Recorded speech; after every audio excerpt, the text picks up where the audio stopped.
silakan dok. Baik, Assalamualaikum warahmatullahi wabarakatuh. Selamat pagi semua, adik-adik sekalian.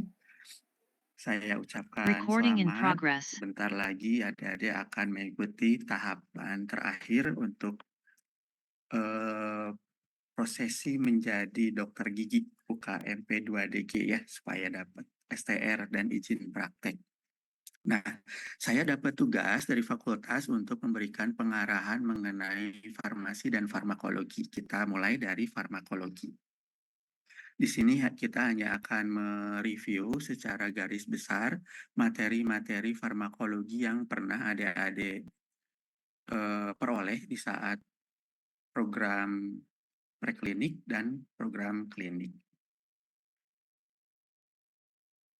Ya, kita mulai. Capaian kompetensi untuk seorang profesi dokter gigi diharapkan dokter gigi ini menguasai basic science farmakologi dari bidang farmakokinetik, farmakodinamik, dan bioavailabilitas, serta dapat menguasai capaian kompetisi farmakoterapi, diantaranya adalah mengetahui indikasi, kontraindikasi, interaksi obat, dan dosis.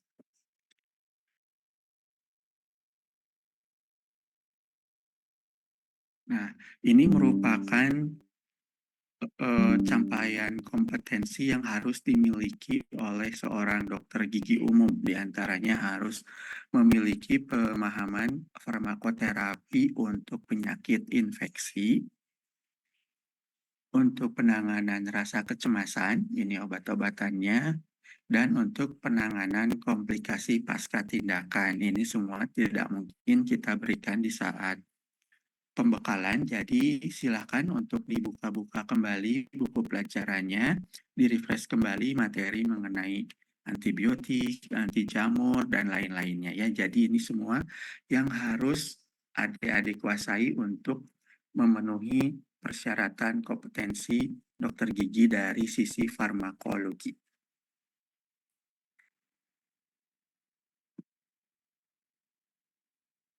Tujuan dari ilmu farmakologi diantaranya adalah untuk dapat memberikan terapi maksimum terhadap pasien dengan efek samping minimum. Dengan lain, diharapkan terapi farmakologi yang kita berikan kepada pasien ini merupakan terapi pemberian obat yang rasional. Jadi pasien akan mendapatkan obat sesuai dengan indikasinya, dengan durasi yang tepat, dengan dosis yang tepat, dengan interval yang tepat, dan dengan harga yang paling sesuai. Nah, dalam hal pemberian obat, ada hal yang harus kita perhatikan, diantaranya adalah faktor pasien itu sendiri. Dilihat dari usia, kehamilan, dan kondisi fisiologis pasien. Dilihat dari faktor usia, perhatikan apakah pasien ini merupakan pasien bayi, anak-anak, atau geriatrik, karena mereka memerlukan penyesuaian dosis. Dan perhatikan juga waktu pemberiannya supaya tepat sesuai dengan interval pemberian. Untuk ibu-ibu hamil harus diperhatikan juga tidak seluruh obat-obatan aman untuk ibu hamil.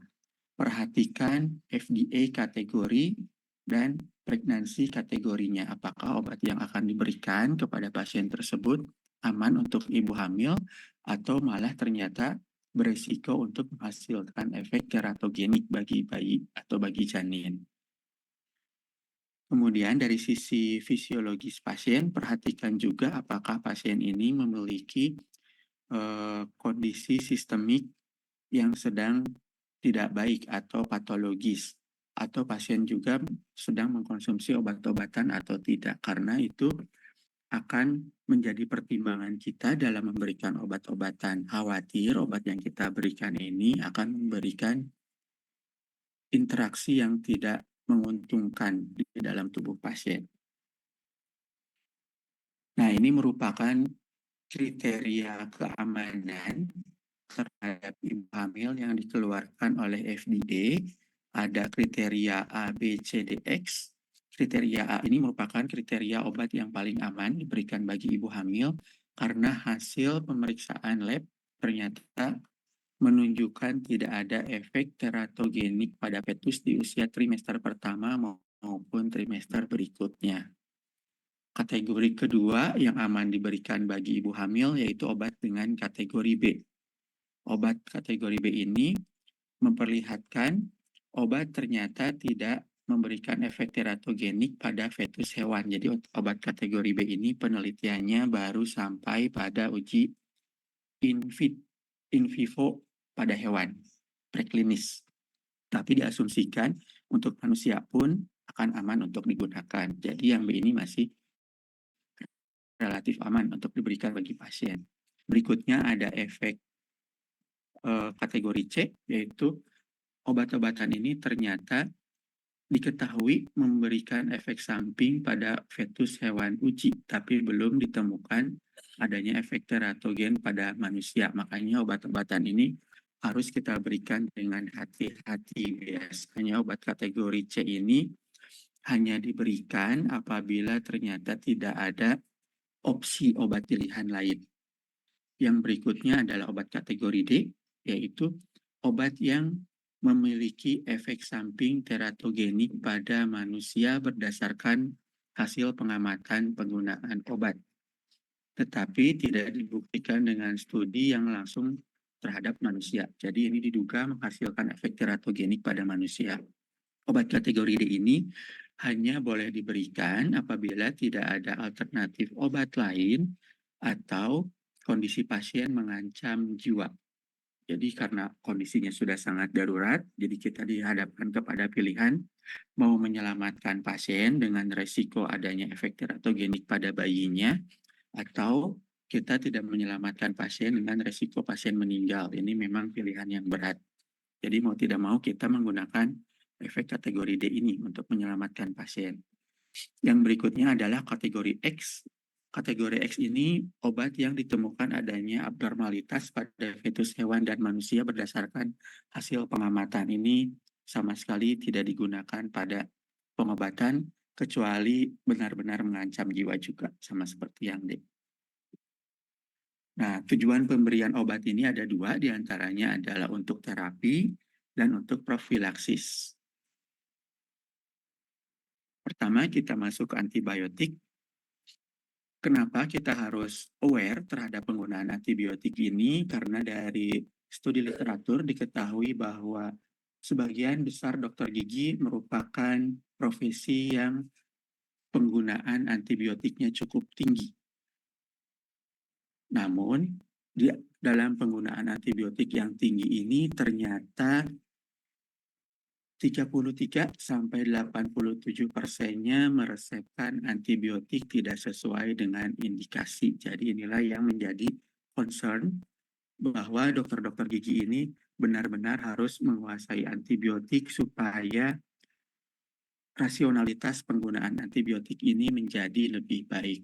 Karena riset menunjukkan ternyata sampai 87% dokter gigi meresepkan antibiotik tidak sesuai dengan indikasi. AAPD juga menyatakan bahwa banyak spesialis kedokteran gigi anak yang meresepkan antibiotik tidak sesuai indikasi, jadi mendukung pernyataan sebelumnya. Penggunaan antibiotik yang tidak tepat sangat beresiko, diantaranya dia dapat memicu timbulnya resistensi antibiotik dan dapat memicu terjadinya superinfeksi. Oleh karena itu, kita harus benar-benar berhati-hati, memiliki pengetahuan yang cukup, dan berikanlah antibiotik sesuai dengan indikasinya. Antibiotik diindikasikan pada kasus-kasus berikut ini. Abses yang meluas dengan keterlibatan sistemik. Jadi kalau absesnya masih lokalis, biasanya belum diindikasikan untuk penggunaan antibiotik. Tapi kalau absesnya sudah meluas, sudah terlihat abses submandibular, abses bukalis, abses submental, nah itu baru menjadi indikasi untuk pemberian antibiotik. Atau mungkin abses-abses lokalis yang menuju ke abses yang besar disertai dengan keterlibatan sistemik yang ditandai dengan gejala-gejala inflamasi, rubor, kalor, tumor, dolor. Jadi kalau pasiennya abses, ternyata di pemeriksaan suhu ada kenaikan suhu, patut diduga sudah terjadi keterlibatan sistemik. Jadi kita indikasikan untuk pemberian antibiotik. Nanti di soal juga harus diperhatikan nih, kondisi abses pasien ini apakah absesnya sudah meluas atau belum, ada keterlibatan sistemik atau tidak. Khawatir nanti soalnya soal jebakan. Karena kalau absesnya abses tanpa keterlibatan sistemik dan tanpa infeksi yang meluas, penanganannya hanya cukup dengan open bore dan drainase. Berikutnya yang menjadi indikasi adalah necrotizing ulcerative gingivitis, perikoronitis dengan pembengkakan hebat, ada keterlibatan sistemik juga, profilaksis pada pasien dengan kelainan sistemik dan imunokompromis, agresi periodontitis, osteomielitis, selulitis, dan pasien dengan kondisi sistemik tertentu. Misalkan pasien dengan riwayat endokarditis atau pasien yang menggunakan katup jantung prostetik. Beberapa kesalahan dalam pemberian antibiotik, diantaranya antibiotik masih diberikan pada kasus pulpitis irreversible, tidak indikasi, menghilangkan rasa sakit, ini harusnya diberi AINS, analgetik, kemudian infeksi dentoalveolar terlokalisir, dry socket, gingivitis, dan periodontitis. Jadi ini case yang masih sering terjadi kesalahan dalam penggunaan antibiotik. Secara umum, antibiotik yang kita berikan ini ada yang diberikan dengan tujuan bakteriostatik dan bakterisidal. Kalau bakteriostatik kan antibiotik yang bersifat menghambat pertumbuhan bakteri, yang bakterisidal antibiotik yang bersifat membunuh bakteri. Nah, ini yang penting. Kita ada beberapa contoh guideline untuk pemberian antibiotik. Yang pertama adalah guideline yang dikeluarkan oleh Kementerian Kesehatan pada tahun 2021. Jadi ini relatif masih baru, masih 3 tahun. Guideline menurut Kemenkes, abses periapikal dan abses periodontal, rekomendasi antibiotiknya adalah yang ini, Cefadroxil 500 mg setiap 12 jam. Perhatikan dosis dan durasi pemberian. Masih banyak di antara kalian yang menuliskan resep Cefadroxil diberikan setiap 8 jam. Padahal Cefadroxil ini diberikan setiap 12 jam.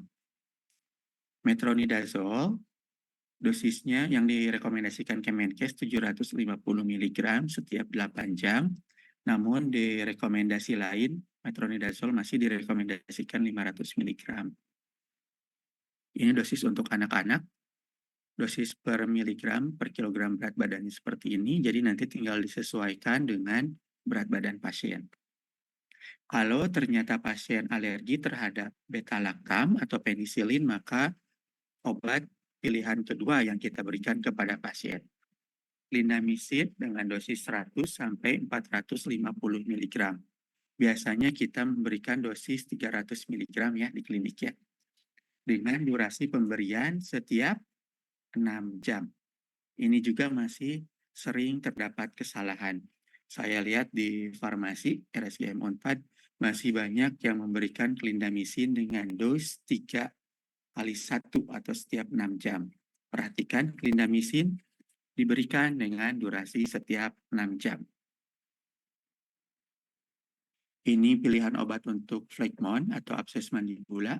Karena ini mengancam jiwa, perlu penanganan segera, maka obat yang diberikan adalah obat-obat IV. Ini untuk periodontitis agresif kronis yang tadi sudah meluas. Pilihan obatnya sama dengan abses periapikal. Yang ini untuk anuk. Jadi sebetulnya untuk kasus-kasus rutin bidang kedokteran gigi, abses periodontal, abses periapikal, periodontitis, kalian hanya cukup menghafalkan Cefadroxil, metronidazole, clindamycin, plus amoxicillin karena masih sering ada. Itu biasanya yang paling sering ya, dikit kan cuma 4 ya. Nah, yang kedua adalah contoh pemberian obat yang dikeluarkan dari American Dental Association. Mereka memberikan pathway atau alur pemberian antibiotik kepada pasien yang memiliki keluhan infeksi pada jaringan pulpa, baik disertai dengan pembengkakan atau tidak. Nah, pathway-nya seperti ini. Saat pasien datang, asesmen pasien tersebut apakah hanya menderita nyeri saja atau nyerinya disertai dengan pembengkakan. Kalau pasien hanya nyeri saja, cek apakah pulpanya masih vital atau sudah nekrosis. Kemudian dicek kembali apakah ada gejala simptomatis atau asimptomatis. Kalau tidak ada pembengkakan, pada kasus ini diberikan obat analgetik saja, tidak diindikasikan pemberian antibiotik. Kalau vital kan berarti diagnosisnya pulpitis reversible atau pulpitis irreversible. Kalau nekrosis berarti kan diagnosisnya nekrosis pulpa. Nah, kalau tidak ada nyeri, tidak ada pembengkakan, cukup diberikan analgetik, tidak diberikan antibiotik. Terapinya adalah DCDT, yaitu pulpotomi atau pulpektomi atau non-surgical root canal treatment, endo, atau insisi dan drainase. Yang tadi saya bilang kalau tidak ada indikasi pembengkakan sistemik, maka cukup dengan open bore, insisi, dan drainase. Kalau ternyata pasien yang datang menderita nyeri yang disertai dengan pembengkakan, maka barulah pasiennya diindikasikan untuk pemberian antibiotik. Dapat ya sampai sini ya. Jadi kata kuncinya adalah apakah ada pembengkakan sistemik atau tidak. Kalau ternyata kita berikan antibiotik, ini pilihan pemberian antibiotik. Asesmen pasien, apakah ada alergi penisilin atau tidak. Kalau tidak ada, maka ini yang harus kita ambil. Berikan amoksisilin, dosisnya 500 mg 3 kali per hari selama 3-7 hari. Jadi kalau yang guideline Indonesia, first choice-nya adalah cefadroxilmetronidazole. Kalau yang dari ada, first choice-nya masih amoksisilin. Oke. Kalau memberikan amoksisilin, ingat dosisnya 500 mg 3 kali per hari, berarti setiap 8 jam ya, selama 3-7 hari. Kalau ternyata pemberian obat ini gagal, maka kita lanjut ke second line, yaitu kombinasi antara amoksisilin dengan metronidazole. Dosisnya seperti ini, 500 mg 3 kali sehari selama 7 hari. Jadi begitu obat dikombinasikan dengan metronidazole, durasi pemberiannya menjadi 7 hari.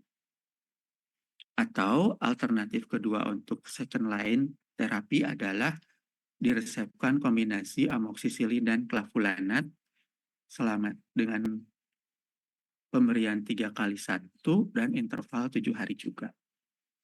Sampai sini dapat ya.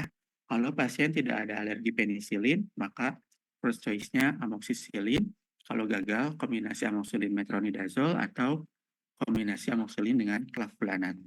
Perhatikan dosis dan interval pemberian. Kalau ternyata pasien alergi penisilin, maka kita masuk ke line yang sebelah kanan. Periksa apakah pasien ini memiliki riwayat anafilaksis, angioderma, atau hives terhadap penisilin, ampicillin, atau amoksisilin. Kalau tidak ada, maka kita berikan cepalexin. Ini merupakan cephalosporin generasi pertama. Kalau di Indonesia, analoginya adalah cefadroxil. Kalau ternyata ada alergi, maka kita lari ke jalur yang sebelah kanan. Obat yang diberikan opsinya bisa azitromisin atau clindamycin. Kalau ternyata first line terapi gagal, maka obat yang ini, cepalexin, azitromisin, clindamycin dikombinasikan dengan metronidazole. Jadi second line terapi ini biasanya memang mengkombinasikan obat pada first line dengan metronidazole. Nah, ini contekannya. Gambaran lengkapnya kurang lebih seperti ini. Lini pertama untuk terapi abses periapikal, ini pilihan obatnya. Perhatikan kondisi pasien, apakah ada alergi atau tidak. Perhatikan juga kondisi pasien, apakah sudah ada riwayat penggunaan amoksisilin sebelumnya atau tidak. Ini untuk lini kedua.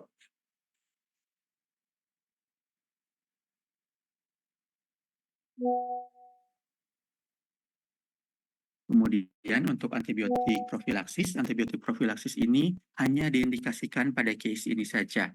Pasien dengan katup jantung prostetik, endokarditis, congenital heart disease, cardiac transplant, dan beberapa case dengan penyakit sistemik seperti diabetes mellitus yang mengganggu sistem imunitas.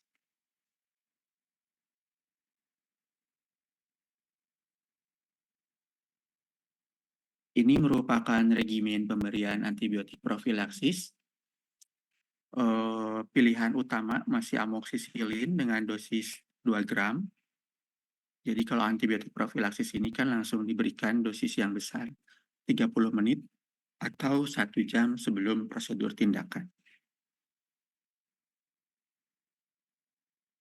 Kalau alergi amoxicillin, alternatifnya adalah cefalexin, yang tadi di Indonesia ini jadi cefadroxil, azitromisin, claritromisin, atau doxycycline.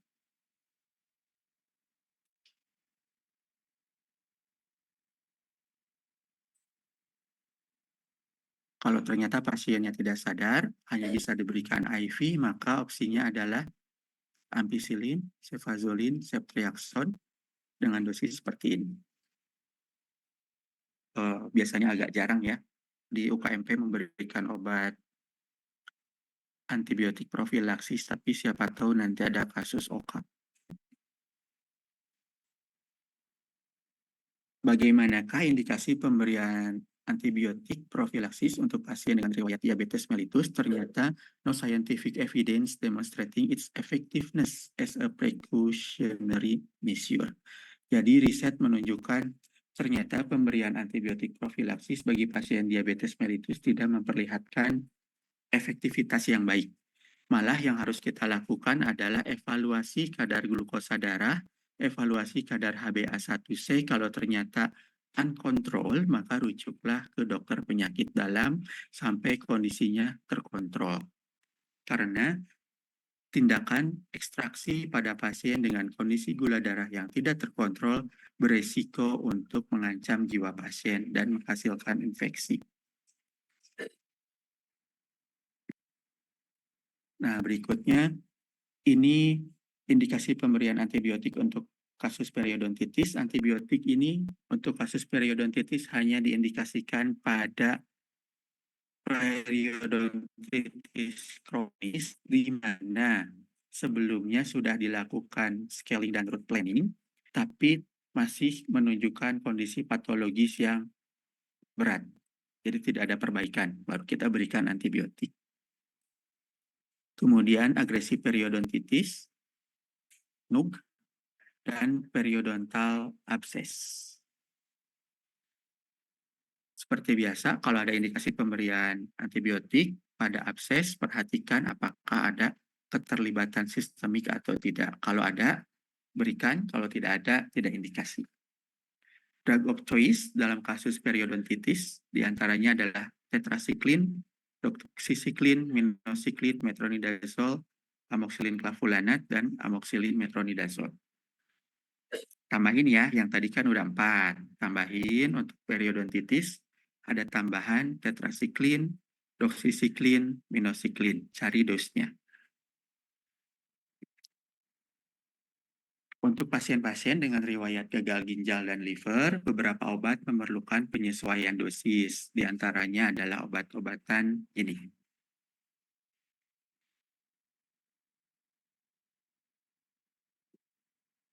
Kemudian untuk penata laksanaan nyeri, kita lihat dari fisiologi nyerinya dulu. Nyeri ini biasanya diawali dengan rangsang terhadap reseptor nyeri di perifer, yaitu serabut C atau serabut A delta, di mana rangsangan nyeri tadi akan menimbulkan potensial aksi atau impuls syaraf yang akan diteruskan ke SSP untuk diinterpretasikan sebagai nyeri. Obat nyeri ini ada yang bekerja di perifer seperti NSAID, ada yang bekerja untuk mencegah transmisi syaraf dari first neuron ke second neuron seperti opioid. Ada juga yang bekerja di SSP seperti paracetamol. Makanya Di beberapa case ada yang mengkombinasikan antara paracetamol dengan AINS. Karena paracetamol ini akan menghilangkan nyeri di SSP dan AINS ini akan menghilangkan nyeri di perifer. Jadi efeknya ganda. Nah, untuk pasien-pasien nyeri, langkah pertama yang harus kita lakukan asesmen nyeri. Periksa pasien ini skala nyerinya ada berapa. Dari 0 sampai 10, minta sebutkan kira-kira berapa skala nyerinya. Nanti dari situ kita bisa melakukan penilaian apakah nyerinya masuk ke tidak nyeri, moderate, atau yang parah. Nah, terus kemudian ini beberapa kategori secara umum. Biasanya nyeri yang dikategorikan ringan itu tindakan ini. Yang dikategorikan moderate tindakan ini, yang dikategorikan berat tindakan yang ini. Nah, kategori nyeri ini akan menentukan jenis analgetik yang kita berikan kepada pasien. Untuk first line terapi, untuk nyeri ini direkomendasikan menggunakan obat golongan AINS. Sudah hampir habis. Ingat kembali mekanisme kerja AINS dengan penghambatan sintesis prostaglandin sebagai mediator utama nyeri, baik terhadap penghambatan sintesis COX-1 maupun COX-2. Prostaglandin yang berperan untuk nyeri biasanya prostaglandin yang dihasilkan oleh enzim COX-2. Nah, obat-obatan anti nyeri ini ada dua macam. Ada yang bersifat non-selektif, ada yang bersifat selektif. Kalau yang non-selektif, maka dia bekerja untuk menghambat sintesis kedua enzim COX, baik COX-1 maupun COX-2, di mana COX-1 ini sangat berperan dalam menjaga fungsi fisiologis tubuh. Jadi kalau dia turut dihambat, maka beberapa fungsi fisiologis tubuh pun akan terganggu. Salah satunya adalah perlindungan terhadap asam lambung. Jadi kalau kita memberikan AINS yang non-selektif terhadap pasien dengan riwayat MAH, biasanya MAH-nya akan kambuh atau sakit mual. Untuk mengatasinya, maka dikembangkanlah obat selektif COX-2 inhibitor yang hanya menghambat sintesis enzim COX-2 saja, yang berperan dalam timbulnya nyeri. Contoh obatnya ini. Nah, ini merupakan grafik selektivitas AINS terhadap enzim COX-1 maupun COX-2. Yang ini semakin selektif ke COX-1, yang ini semakin selektif ke COX-2.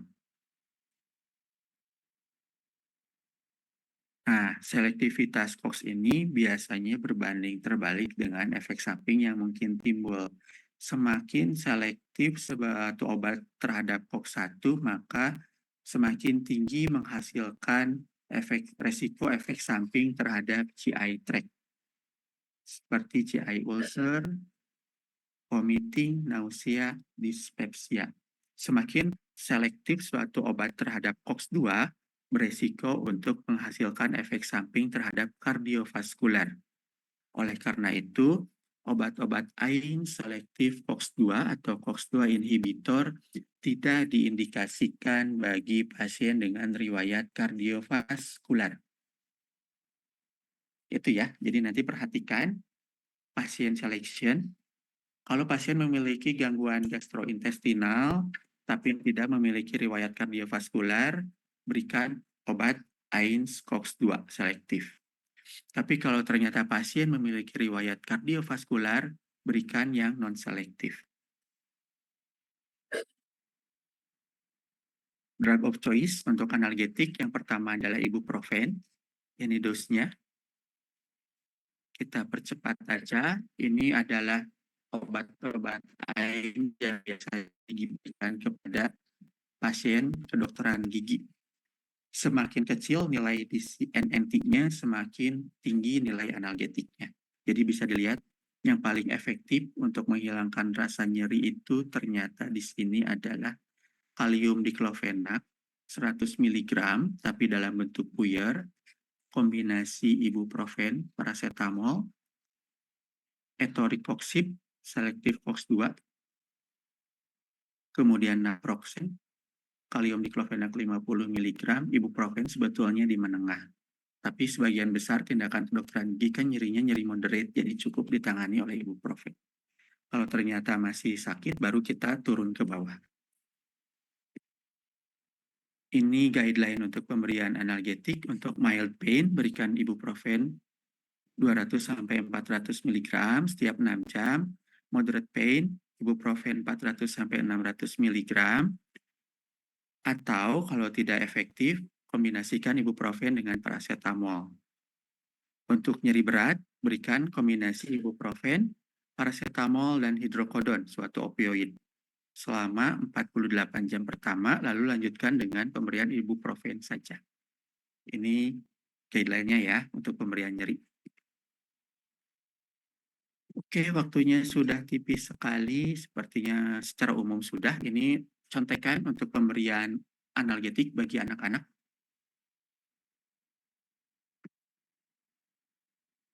Kalau bagi anak-anak, rekomendasi antibiotik yang diberikan adalah ibuprofen, naproxen, atau paracetamol. Jadi hanya 3.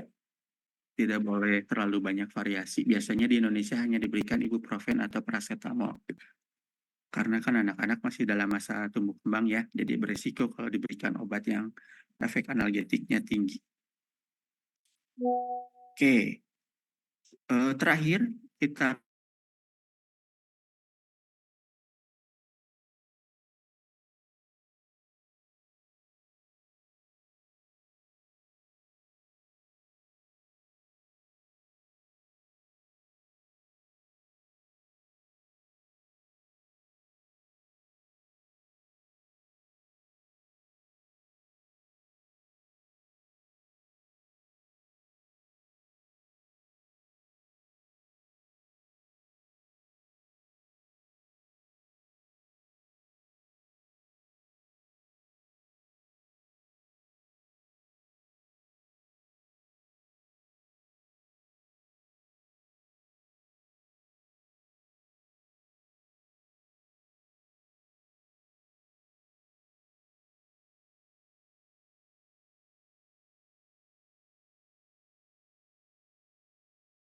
Recording in inskripsio progress. berisi nama dokter, nomor SIP, unit tempat praktek, riwayat alergi obat, dan tanggal penulisan resep.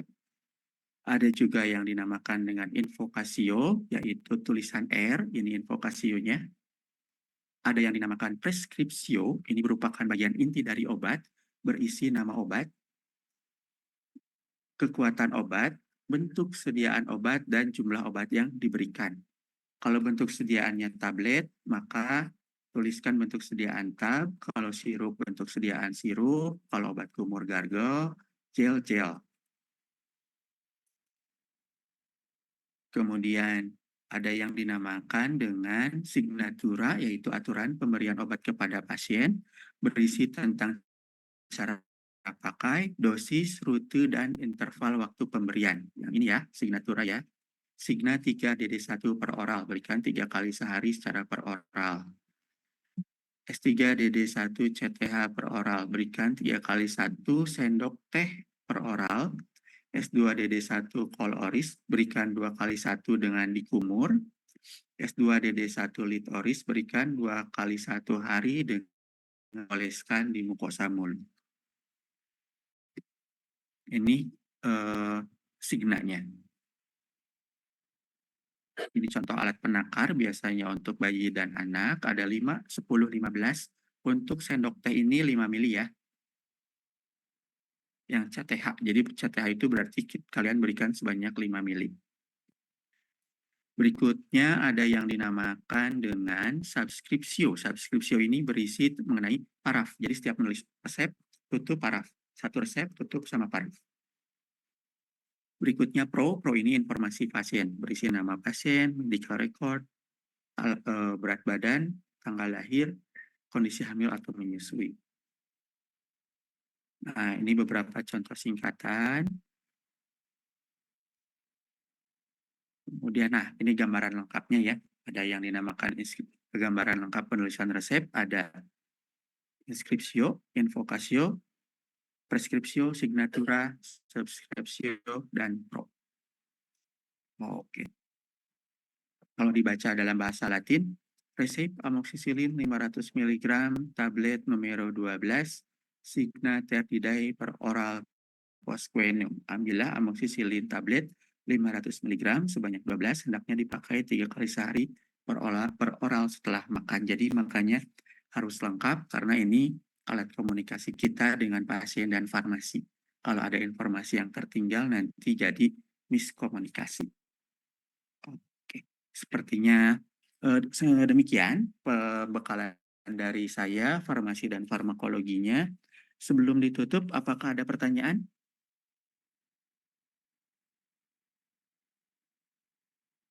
Oke, sepertinya baik-baik saja. Kalau tidak ada pertanyaan, demikian Pak Heri pembekalan dari saya.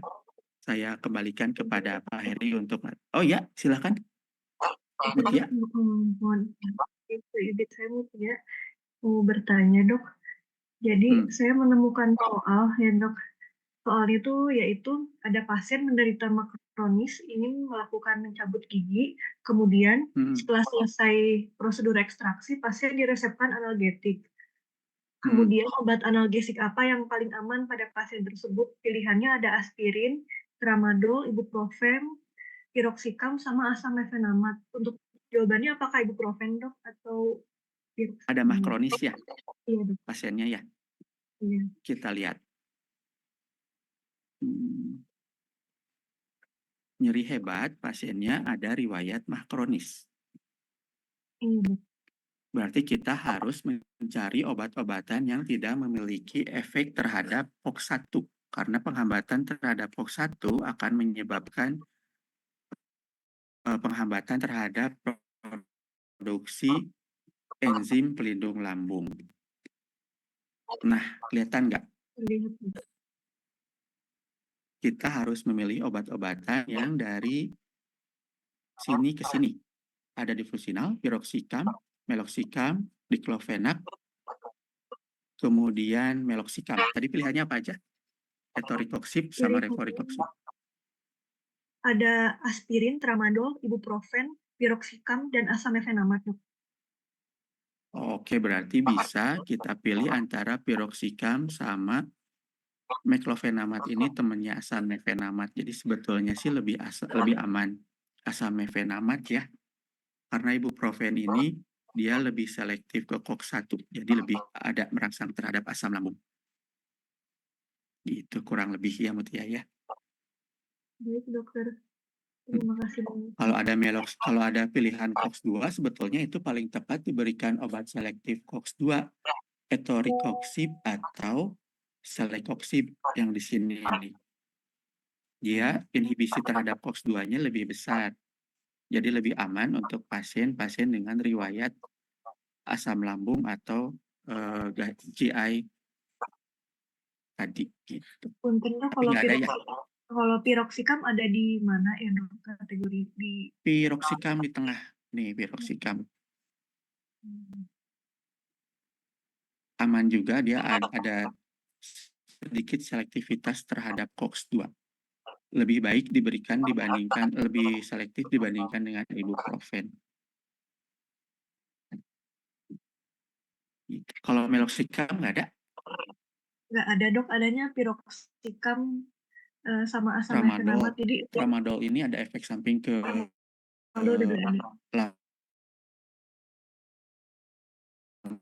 lambung juga sih sebetulnya, jadi nggak aman juga tramadol. Itu ya. Kalau asam mefenamat berarti lebih aman ya dok dibandingkan piroxicam. Ya, asam mefenamat ini masih derivatnya meclofenamat, dia masih lebih selektif ke COX-2 dibanding piroxicam. Piroxicam ini kan biasanya AINS yang diindikasikan untuk pasien-pasien dengan rematik ya. Jarang digunakan untuk kedokteran gigi. Gimana, Mutia? Udah cukup? Kalau rekomendasi dari saya sih jawabannya yang asam mefenamat. Kalau dari choice yang tadi.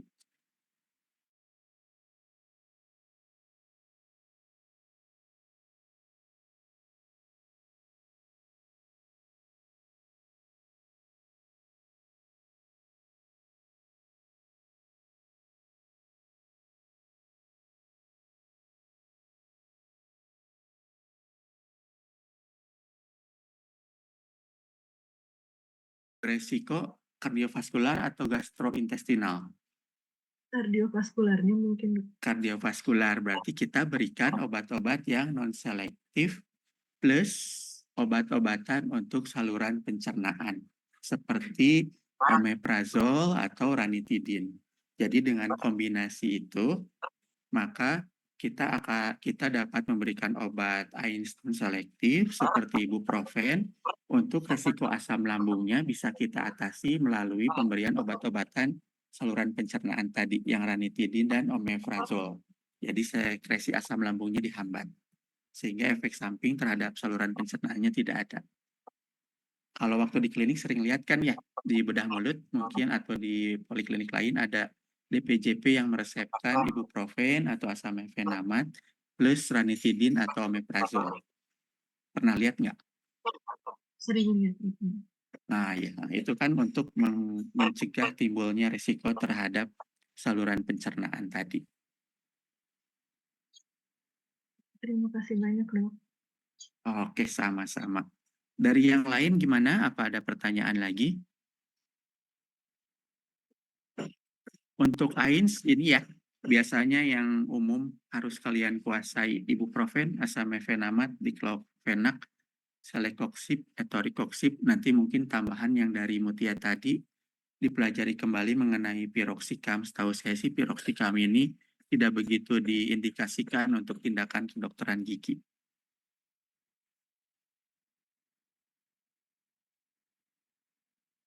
Ada pertanyaan lain?